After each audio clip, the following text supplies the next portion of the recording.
You're watching Adam the Bull on the Bet Rivers Network. Welcome to the latest edition of the Bullpen with Adam the Bull, brought to you by Bet Rivers. On today's podcast, yes, we cannot go a day without another Browns injury. This is insane. We got another update, this one on Ogbo Okoronkwo. I screwed up his name, and he's injured. A double whammy. We'll do more on that. Plus, some things in the NBA to get, some controversy. Draymond Green suspended yet again, this time indefinitely. What happened after Giannis put up 64 points against the Pacers last night? Plus, a record-breaking streak maybe could take the Cavs out of the record books. And I pick every NFL game for this week. It's week number 15. If you're in the fantasy football, you're in the playoffs. That's good news. But I'll give you all my picks. We got a great battle going on at the Bet Rivers pick desk. There's no such thing as a pick desk, but that's what I'm calling it. We got Jimmy Ott, myself, Mike Francesa, Dan McNeil, and Mike Missinelli. I think we're all within 2 games of the top with just a few weeks to go. I've been told that the predictions will go through the first weekend of the NFL playoffs, and that will be the end. So we shall see who will come out the Bet Rivers champion, and it better be me. Speaking of which, we're going to do a special episode of the Bullpen. Dan McNeil, who does the Bet Rivers podcast in Chicago, will join me. We'll do a little crossover pod to talk about the Browns and the Bears on Friday. So we will have a bonus podcast with Dan McNeil. So that should be fun for the first time. And some other cool things coming up in the future, which I'll tell you about soon. But a lot to get to today. I'll get to it in just a second. But first, get extra value this football season with Bet Rivers Squares. Win up to $10,000 in bonus money. Bet $10 in same-game parlays on any game with the Squares icon to earn a square. It does really seem like lately that every time I do a podcast, I have new injuries to update. Unfortunately, that is the case yet again. Yesterday, we learned that Grant Delpit, we knew he was hurt. We knew there was a chance he'd go on IR. It became official yesterday. Grant Delpit with a groin injury on IR will miss the rest of the regular season. He would be eligible to return for the first round of the playoffs if the Browns are there, as we expect. But, who knows? We were hoping to get Jed Wills back, and we learned earlier this week that Jed Wills is done for the season. Speaking of potentially done for the season, Ogbo Okoronkwo, who has done a nice job. He's really been the second best pass rusher for the Browns this year. 5.5 sacks, I believe.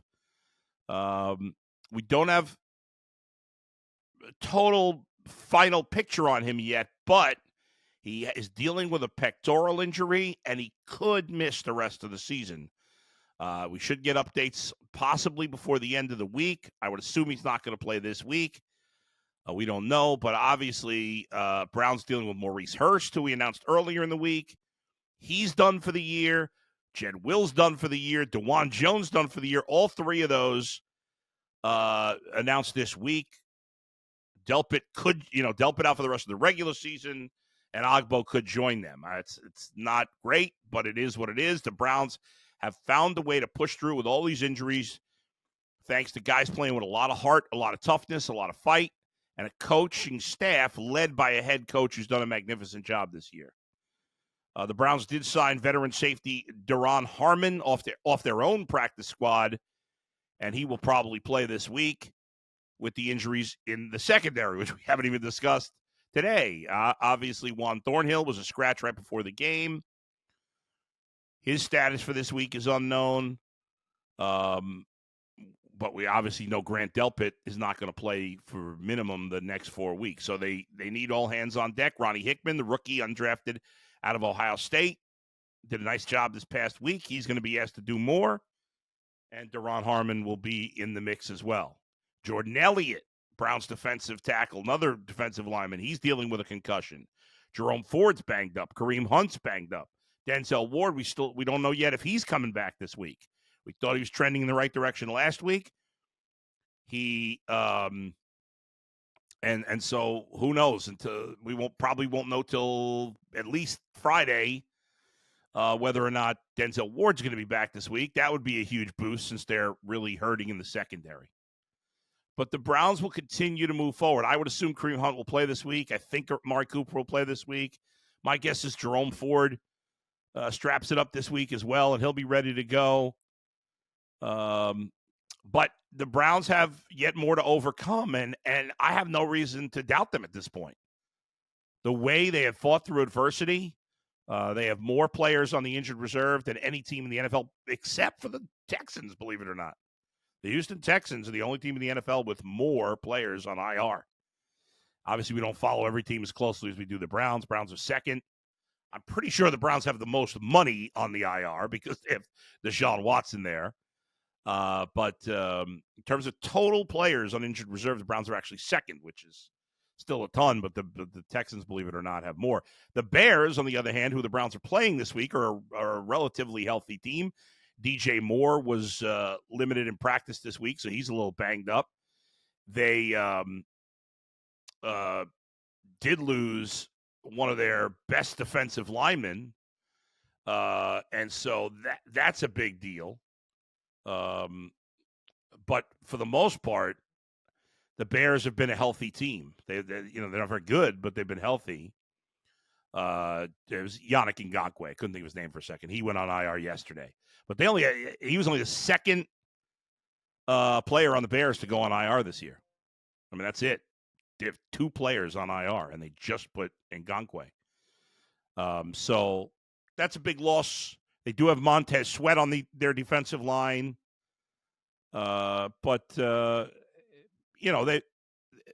Bears are a team that, I was saying last week or yesterday on the Ultimate Cleveland Sports Show that, and this is unusual for me, I do think the Browns would be well served to run the ball more to protect their older quarterback.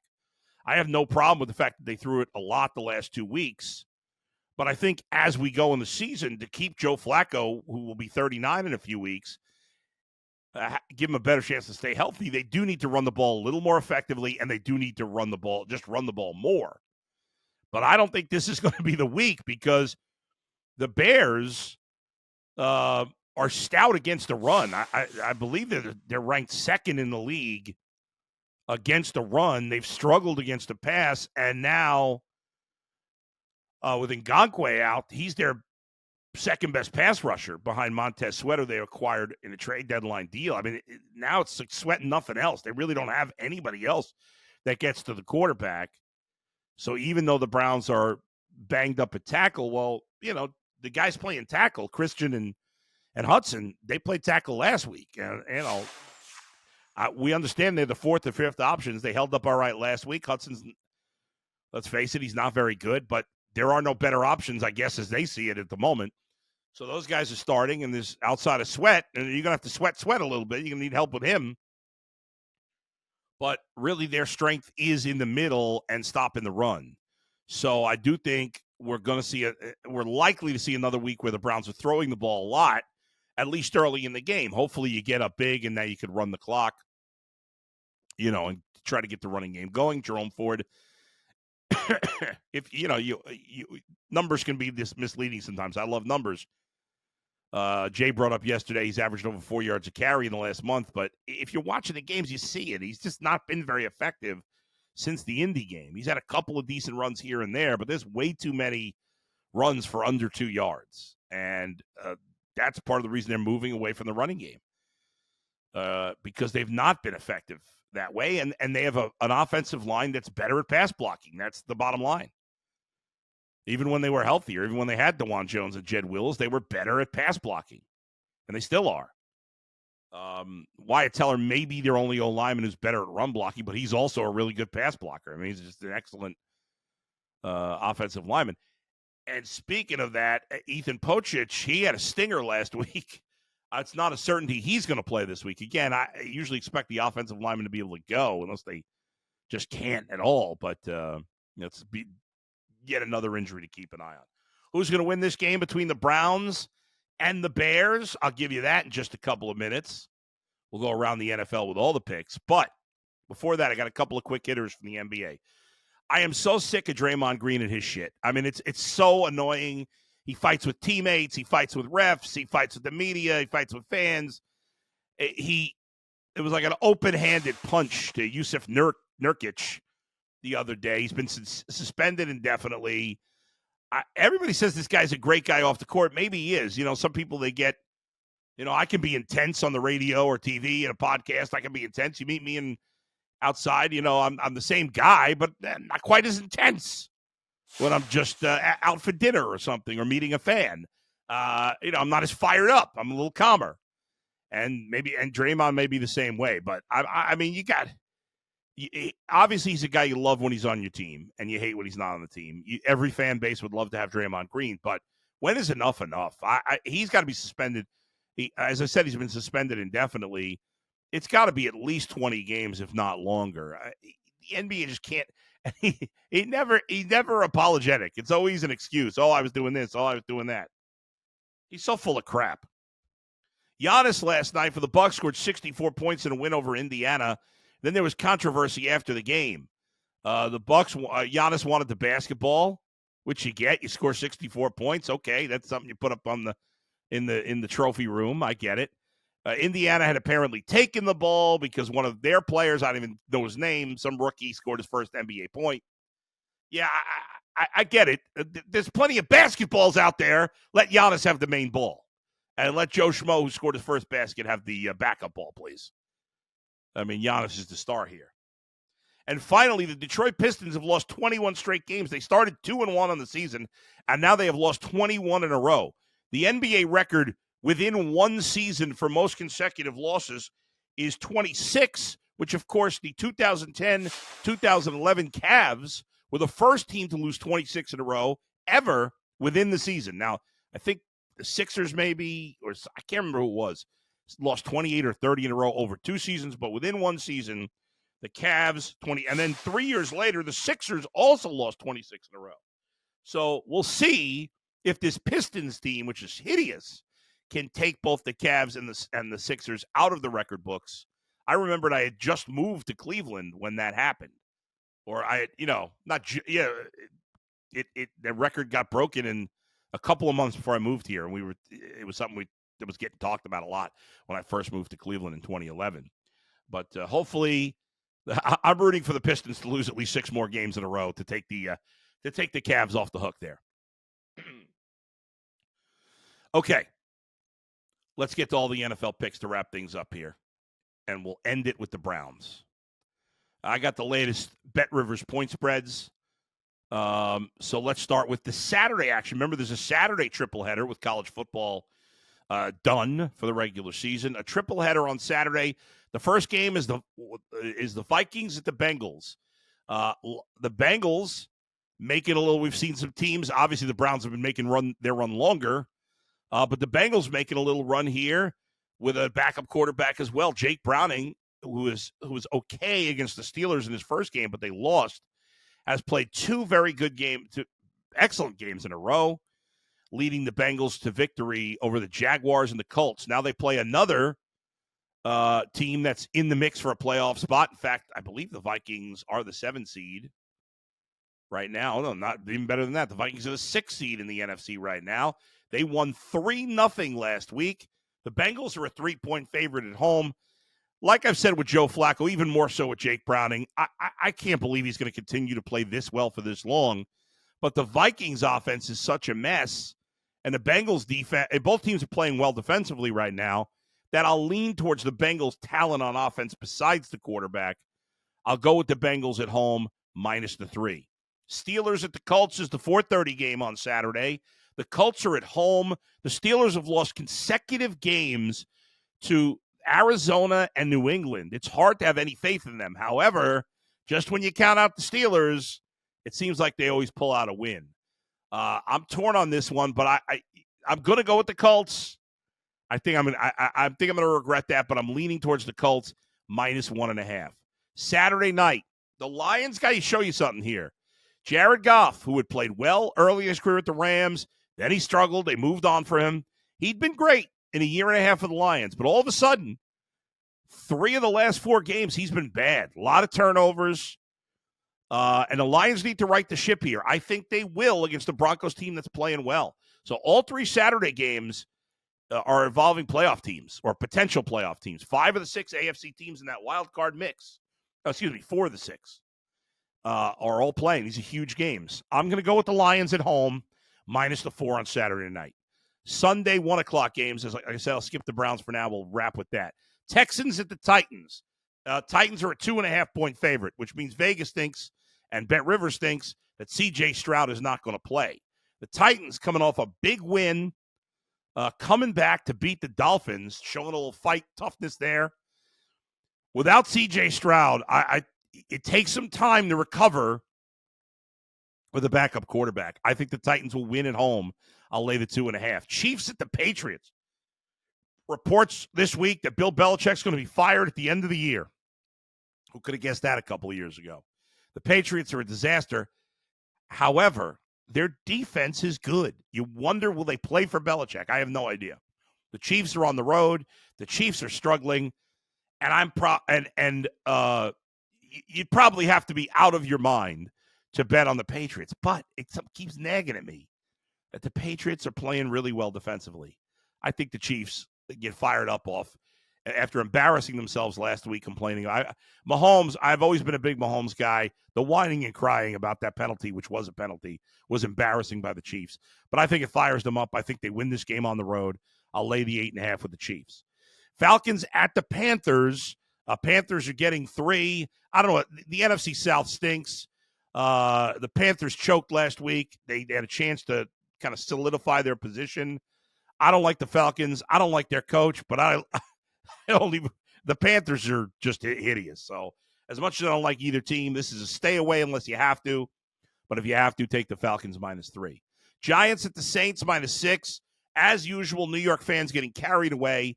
Tommy DeVito, he's done a nice job. He's not a starting quarterback. He's not going to be a starting quarterback long term. People are getting crazy with him. I do love all the stuff with one of the guys in my fantasy league. Nate changed his name to Tommy Cutlets. And the agent with the whole getup he's wearing is funny. But I like the Saints at home to win by a touchdown or more. Bucks at the Packers. I'll go with the Packers at home in this one. Buccaneers did a nice job getting a win last week. Baker's played decent football, but Jared Love has played very good football, except for this past week. I think he'll bounce back. Packers at home, I'll lay the 3.5. Jets at the Dolphins. I'm going to take the Jets to cover here.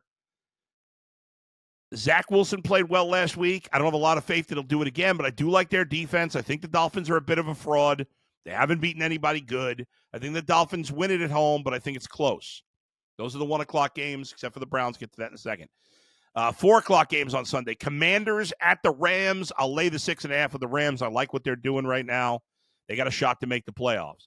Niners look like the best team in football. I know they're on the road and favored by 12.5. It's a lot of points to give up, but Arizona's a disaster. I'll lay the 12.5 with the Niners. Cowboys at the Bills. I had the Bills over the Chiefs last week. I had the Cowboys over the Eagles last week. I nailed both of them, and I'm going to nail it again this week. Cowboys, I'm all over the Cowboys. I'm usually down on them. I usually think they're overrated. Not this year. This year they're underrated. Dak Prescott, season into today, is the MVP to me. I'll take 2 points at Buffalo. I'll take the Cowboys. Sunday Night Football, Ravens at the Jags. The Ravens are a 3.5-point favorite. They won a wild one against the Rams last week. Jags haven't played great at home. I'll take the Jags to cover. I think it's a field goal game either way. Jags are getting 3.5 at home. I'll take them. And Monday night, the Eagles at the Seahawks. Seahawks are getting 4 at home. I do not like the way the Eagles are playing right now. But I don't know if Geno's playing. I'll take the Eagles to right the ship on Monday night. I'll lay the 4. And finally, the Browns dealing with one injury after the next. But they continue to show you it doesn't matter. Myles Garrett's going to play. Hopefully Denzel Ward will be back. Joe Flacco's playing well. They've got another win in them. The Bears played great last week against Detroit. This time it's in Cleveland. The Browns defense in Cleveland has been the best in football.